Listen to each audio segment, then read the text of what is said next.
Bienvenue dans ce nouveau numéro de Business Africa. Je suis Ruth Lago. Voici les titres. Comment l'Afrique peut-elle parfaire sa transformation numérique en étendant l'accès au haut débit et à moindre coût? Les startups africaines ont levé plus de 6 milliards de dollars en 2022. Seulement 2% d'entre elles ont été créées par les femmes. Pourquoi cette disparité des genres? Et enfin, au Burundi, un agriculteur s'est spécialisé dans la culture du fourrage vert hydroponique pour nourrir son bétail.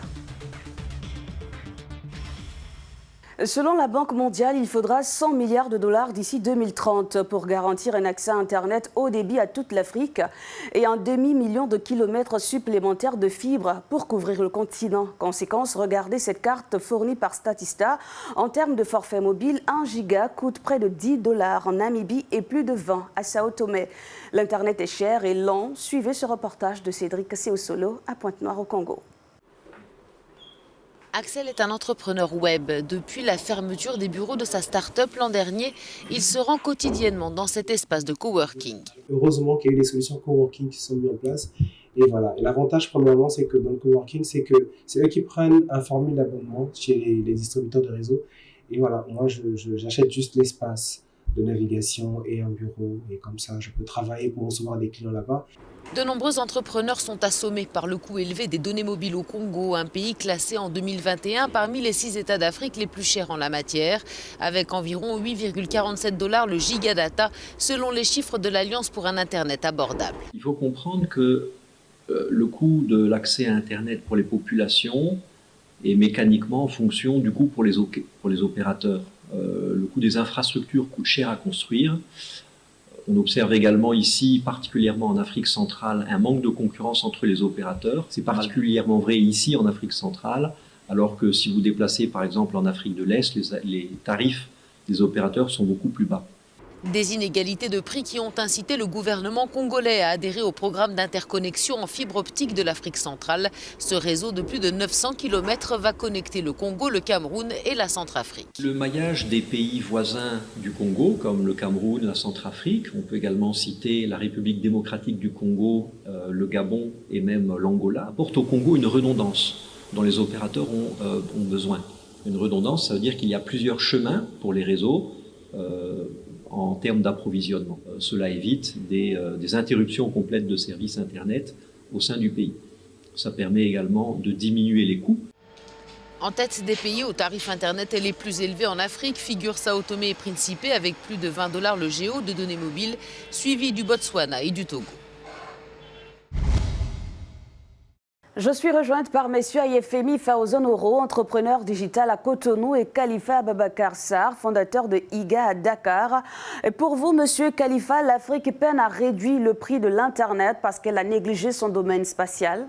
Je crois effectivement que l'Afrique éprouve aujourd'hui beaucoup de mal à baisser le prix de la connectivité. C'est parce que également, nous n'avons pas encore créé la connexion directe satellitaire.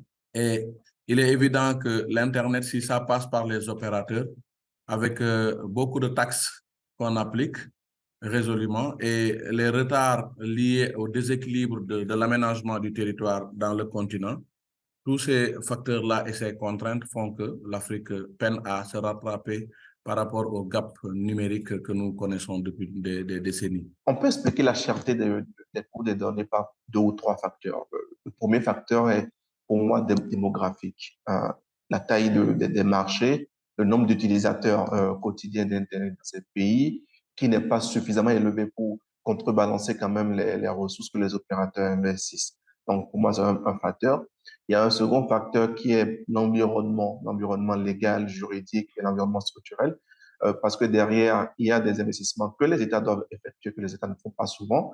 Et il y a un cadre juridique, il y a un cadre légal qui est parfois contraignant, qui est fait de redevances, qui est fait de taxes et autres, qui font que le coût de revient pour l'utilisateur final est assez élevé. Comment favoriser l'accès à une meilleure connectivité, monsieur Oro?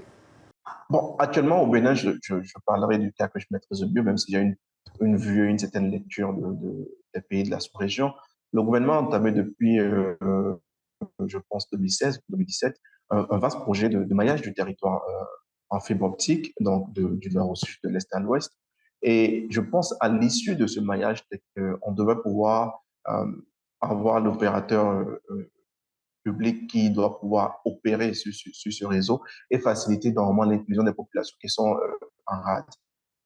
Ça va de plusieurs façons, je pense. Il y aura des coûts qui vont être assez abordables pour des populations en zone rurale qui ont souvent moins de ressources que les populations en zone urbaine.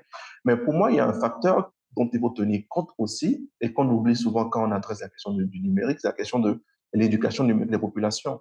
Quand vous avez un pays où moins de 20%, moins de 20% de la population est éduquée sur les questions du numérique, c'est utiliser un smartphone de dernière génération, vous avez beau faire un maillage de votre territoire en fibre optique ou utiliser des fibres satellitaires, Internet satellitaire, vous ne pouvez pas avoir beaucoup d'utilisateurs parce que les gens ne savent pas en fait comment l'utiliser.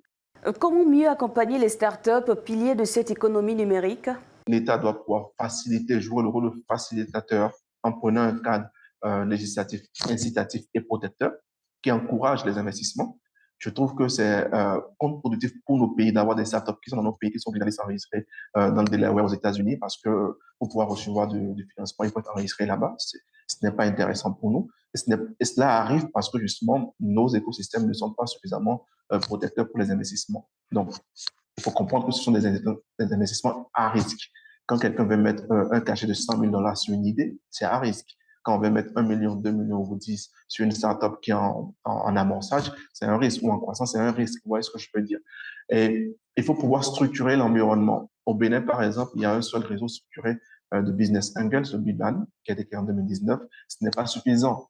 On n'a pas remarqué, par exemple, l'existence de fonds d'amorçage clairement destinés au marché béninois, par exemple, qui adressent les besoins en financement des startups. Ça n'existe pas parce que l'environnement n'est pas structuré pour. Il faudrait que les gouvernements aussi mettent de l'argent sur ce secteur du géospatial et ce secteur aussi de l'intelligence artificielle. Vous savez, il y a beaucoup d'universités qui enseignent l'informatique, mais l'informatique qu'elles enseignent, ce n'est que de l'informatique théorique.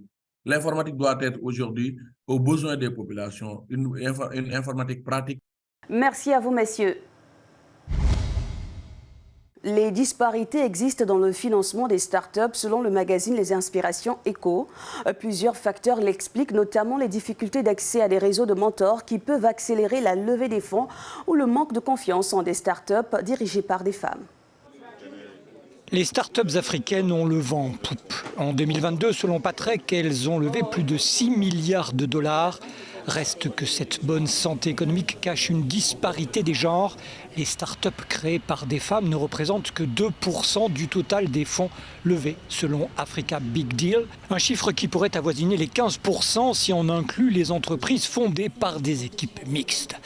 Pour le magazine Les Inspirations Éco, la faute revient à la faible promotion des femmes entrepreneurs ou à la pauvreté de leur réseau, notamment en raison de leurs obligations familiales.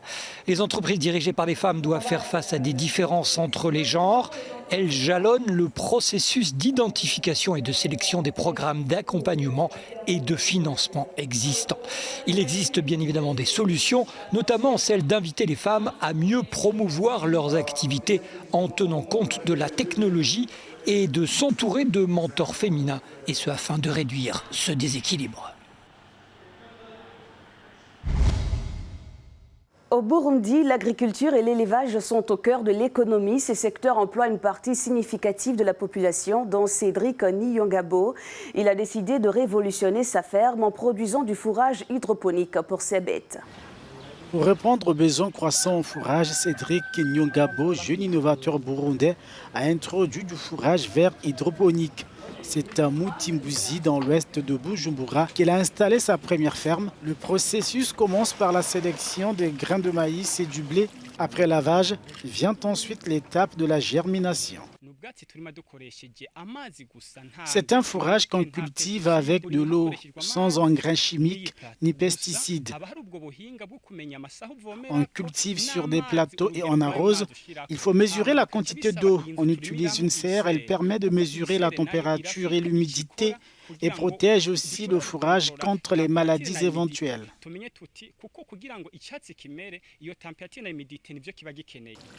Cédric débourse 90 centimes de dollars par kilogramme de matière première, ce qui lui donne entre 8 et 10 kg de fourrage qu'il vend 20 centimes de dollars par kilogramme.